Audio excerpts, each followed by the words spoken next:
بسم اللہ الرحمن الرحیم۔ السلام علیکم ورحمۃ اللہ وبرکاتہ۔ محترم ناظرین و سامعین، آج ہم جس نازک دور سے گزر رہے ہیں اس میں ہر شخص نفس و نفسی کا شکار نظر آتا ہے، اور جتنی فکر ہمیں دنیا سمیٹنے کی ہے اتنی ہی دور ہم دینی تعلیمات سے ہوتے جا رہے ہیں۔ ہم اپنے علماء اور مساجد کے اماموں سے قیامت کے کچھ بڑی نشانیوں کے بارے میں سنتے رہتے ہیں، لیکن آج ہم آپ کو 15 حیران کر دینے والی نشانیاں بتانے جا رہے ہیں جن کو سننے کے بعد آپ کو حضور اکرم صلی اللہ علیہ وآلہ وسلم کے بے انتہا علم کے نہ صرف اندازہ ہوگا بلکہ ان نشانیوں کے متعلق ارشاد فرمایا کہ میری امت 15 قسم کی برائیوں کا ارتکاب کرے گی جو آج کے دور میں ہمارے معاشرے میں ہی نہیں بلکہ ہمارے گھروں میں ہو رہی ہے۔ ان کو سن کر آپ خود کہیں گے یہ سب حرف بحرف ہمارے گھروں میں آج ہو رہا ہے۔ اور ان برائیوں کے متعلق یہاں تک ارشاد فرمایا کہ اگر یہ برائیاں ہونے لگ جائیں تو اللہ تعالی ہواؤں کو پاگل، زمینوں کو بے وفا اور زمینوں کو سرکش بنا دیتے ہیں۔ تو سوچا کیوں نہ آپ سب ناظرین کے سامنے بھی یہ باتیں رکھ دی جائیں تاکہ جانے انجانے میں جن چیزوں کا ہم شکار ہو رہے ہیں ان نشانیوں کو جان کر ہم ان سے خود بخود بچ سکیں اور اپنے گھر والوں کو بھی بچا سکیں۔ محترم ناظرین و سامعین، آپ حضرات کے علم میں اضافے کے لیے ایک بات بتاتے چلیں کہ اب تک جتنی نشانیوں کے متعلق حضور صلی اللہ علیہ وآلہ وسلم نے پیشون گوئی فرمائی وہ آج ہر بار پوری ہو رہی ہے۔ ان واقعات اور نشانیوں سے صرف مسلمانوں کا ایمان مضبوط ہو رہا ہے بلکہ غیر مسلموں کو بھی ان واقعات سے نفع پہنچے گا، اور وہ بھی یہ سن کر یقین کر لیں گے کہ داعی اسلام علیہ الصلاۃ والسلام ان سب انسانوں کے سردار تھے جنہیں اس مالک حقیقی سے خصوصی تعلق تھا۔ تو پیارے دوستو، یہ نشانیاں جن کے متعلق آپ کو بتانے جا رہے ہیں یہ حضور اکرم صلی اللہ علیہ وآلہ وسلم کے بے انتہا سمندر علم کا ایک قطرہ، علمی کا معلم رکن تعلم یعنی خدا کا علم، یعنی خدائی علم کا ایک چھوٹا سا نمونہ ہے۔ چنانچہ حضرت علی رضی اللہ تعالیٰ عنہ سے مروی ہے کہ رسول اللہ صلی اللہ علیہ وآلہ وسلم نے ارشاد فرمایا کہ میری امت 15 قسم کی برائیوں کا ارتکاب کرے گی تو امت پر بلائیں اور مصیبتیں آن پڑیں گی۔ کسی نے پوچھا یا رسول اللہ صلی اللہ علیہ وآلہ وسلم وہ کیا کیا برائیاں ہیں؟ تو اس کے جواب میں حضرت صلی اللہ علیہ وآلہ وسلم نے ارشاد فرمایا، نمبر 1، جب مال غنیمت کو شخصی دولت بنا لیا جائے گا۔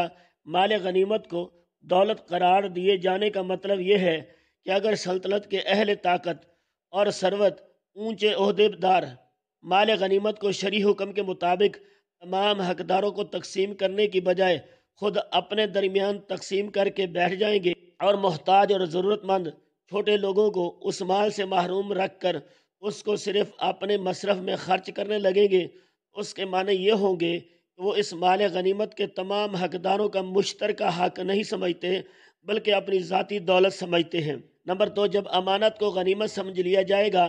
امانت کو مال غنیمت شمار کرنے سے مراد یہ ہے کہ جن لوگوں کے پاس امانتیں محفوظ کرائی جائیں وہ ان امانتوں میں خیانت کرنے لگیں گے اور امانت کو مال غنیمت کی طرح اپنا ذاتی حق سمجھنے لگیں گے جو دشمنوں سے حاصل ہوتا ہے۔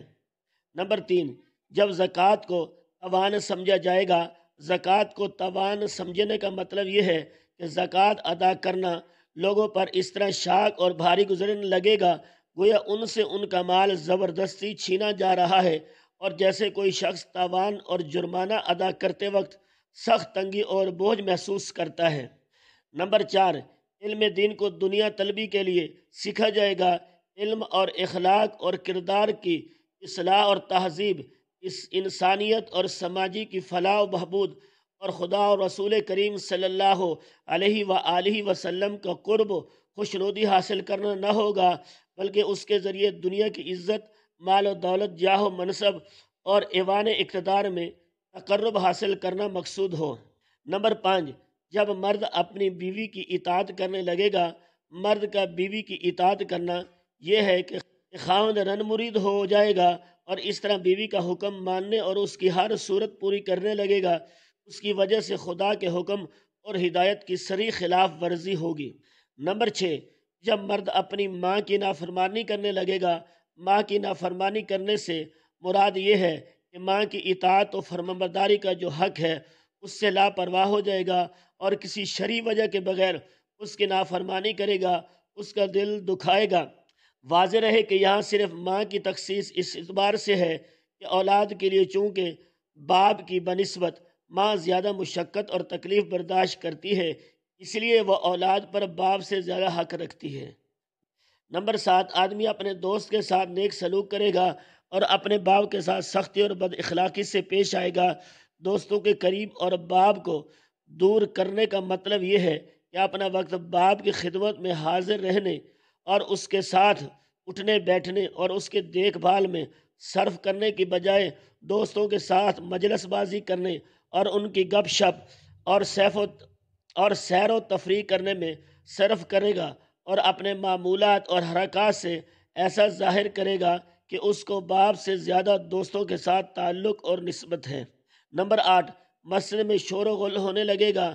مسجد میں شور و غل کرنے کے مراد یہ ہے کہ مسجدوں میں زور زور سے باتیں کی جائیں گی، چیخ و پکار کے ذریعے مسجد کے سکون میں خلل ڈالا جائے گا اور اس کے ادب اور احترام سے لاپرواہی برتی جائے گی۔ نمبر 9، جب قبیلے کا سردار ان کا بدترین شخص بن جائے گا۔ کسی قوم و جماعت کا سردار اس قوم کے فاسق ہونے سے مراد قیادت و سیادت اگر ایسے لوگوں کے سپرد ہونے لگے جو بد کردار، بدقماش اور بے ایمان ہوں تو یہ بات پوری جماعت اور پوری قوم کی تباہی کی علامت ہوگی۔ نمبر 10، جب قوم کا سربراہ ذلیل ترین شخص ہوگا، یعنی اگر کسی قوم و جماعت کے زعماء ان لوگوں کو قرار دیا جانے لگے گا جو اپنی قوم و جماعت کے کمینہ صفت، بد کردار اور ذلیل ترین ہوں تو سمجھ لینا چاہیے کہ اس قوم و جماعت کی تباہی کے دن آ گئے ہیں۔ نمبر 11، جب آدمی کا اعزاز و اکرام اس کے شر سے بچنے کے لیے کیا جائے گا، آدمی کی تعظیم اس کے فتنہ اور شر کے ڈر سے کی جائے گی۔ مطلب یہ ہے کہ کسی شخص کی تعظیم و احترام کا معیار اس کی ذاتی فضیلت اور عظمت نہ ہو بلکہ اس کی برائی اور اس کے شرکاء کے خوف سے ہو۔ یعنی کسی شخص کو اس لیے تعظیم کی جائے کہ وہ دوسروں کو نقصان پہنچانے یا ستانے کی طاقت رکھتا ہے، جیسے کسی فاسق اور بدقماش اقتدار اور غلبہ حاصل ہو جائے اور لوگ اس کی عزت، اس کی تعظیم کرنے پر مجبور ہو جائیں۔ نمبر 12، لوگ کثرت سے شراب پینے لگیں گے۔ شرابوں جمع کا صیغہ استعمال کیا گیا ہے کیونکہ یہاں شراب کی تمام انواع و اقسام اور دیگر دوسری نشر آور اشیاء بھی مراد ہیں۔ نمبر 13، مرد بھی ریشم کے کپڑے پہننے لگیں گے۔ اب آج کے حالات آپ کے سامنے ہیں، ریشم تو دور کی بات ہے، اب مرد عورتوں کے فیشن اور عورتیں مردوں کے فیشن اپنا رہی ہیں۔ نمبر 14، ناچنے گانے والی عورتوں اور گانے بجانے کی چیزوں کو اپنا لیا جائے گا۔ گانے والیوں سے مراد گلوکاریں، رقصائیں، ڈومیاں اور ناچنے والی وغیرہ ہیں۔ اسی طرح باجوں سے مراد ہر قسم کا ساز و باجے اور گانے بجانے کے آلات ہیں جن کو شرعی اصطلاح میں مزامیر کہا جاتا ہے، جیسے ڈھولک، ہارمونیم، طبلہ، سرنگی اور شہنائی وغیرہ۔ نمبر 15، اس امت کے پچھڑے لوگ اگلوں پر لعنت بھیجیں گے تو پھر سرخ آندھیوں اور زلزلوں اور زمین میں دھس جانے کی شکل بگڑ جائے گی، اور پتھروں کے برسنے کا انتظار کرو اور ان نشانیوں کا انتظار کرو جو یکے بعد دیگرے اس طرح آئیں گی جیسے کسی ہار کی لڑی ٹوٹ جانے سے اس کے دانے یکے بعد دیگرے بکھرتے چلے جاتے ہیں۔ قارئین کرام، آج ہمارے اعمال اور ہماری حکومتوں کا طرز عمل آپ سب کے سامنے ہے۔ پاکستان میں گزشتہ 2 دہائیوں سے زلزلوں کی کثرت ہے۔ گزشتہ روز بھی پاکستان کے بیشتر شہر زلزلے سے لرز اٹھے۔ جہاں زلزلوں نے زمین کو چیر کر رکھ دیا۔ ان زلزلوں کے بارے میں سائنسی ماہرین کا نقطہ نظر اپنی جگہ، مگر دین اسلام کی روشنی میں زلزلوں کی کثرت احکام الہی سے روگردانی۔ قرآن کریم کی سورۃ الحج میں ارشاد باری تعالیٰ ہے، اے لوگو اپنے رب سے ڈر جاؤ، بلا شبہ قیامت کا زلزلہ بہت بڑی چیز ہے، بلا شبہ کوئی چیز اذن الہی کے سوا حرکت نہیں کر سکے گی، خواہ درخت کا پتا ہو یا زمین کا زلزلہ، اور سائنسدانوں کے مختلف مفروضات محض وہم اور گمان ہیں۔ قدرتی آفات سے نجات کا واحد ذریعہ اطاعت خداوندی اور کثرت استغفار ہے۔ اللہ تبارک و تعالی ہمیں اپنی اطاعت اور بندگی اور سنت نبوی صلی اللہ علیہ وآلہ وسلم کے مطابق زندگی گزارنے والا بنائے اور ہر قسم کی آفات سے ہمیشہ محفوظ رکھے۔